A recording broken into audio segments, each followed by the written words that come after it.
હવે આખું Rajkot racecourse ring road ઉપર મોજ લેશે ગુલાબ જાંબુ અને આઈસ્ક્રીમ જાંબુની।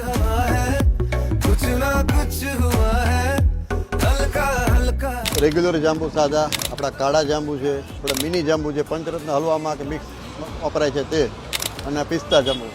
ઇન શોર્ટ છે ને, પેલા લોકો બારગામથી આવતા ને તો એમ કહેતા કે રાજકોટ જાસ તો ભાઈ અમારા આટલું 2 કિલો પેંડા લેતા આવજે, પણ હવે છે ને કોઈ રાજકોટ આવે ને તો એમ કે ભવાનીના 2 કિલો જાંબુ લેતા આવજે।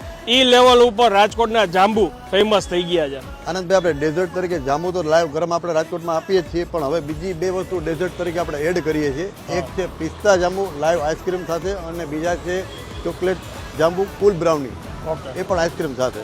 એ 2 ડેઝર્ટ નવા આપણે એડ કરીએ છીએ। આ પ્રેઝન્ટેશન તમે જો રાજકોટ રેસકોર્સ રિંગ રોડ ઉપર ભાગ્યે જ કદાચ તમને આવી ક્યાંય ડીશ તમને જોવા મળે। આ ગરમ ગરમ ડેઝર્ટ તમારે ખાવું હોય તો એના માટે રાજકોટમાં તમારે અહીંયા જ આવવું પડે। એક્ઝેક્ટ લોકેશન આવેલું છે રાજકોટના રેસકોર્સ રિંગ રોડ ઉપર, ઇન્ડિયન પેટ્રોલ પંપની સામે ભવાની જાંબુ। તો હવે રાસ એની જોવો છો, રીલને વધુ શેર કરી દો અને પહોંચી જાજો।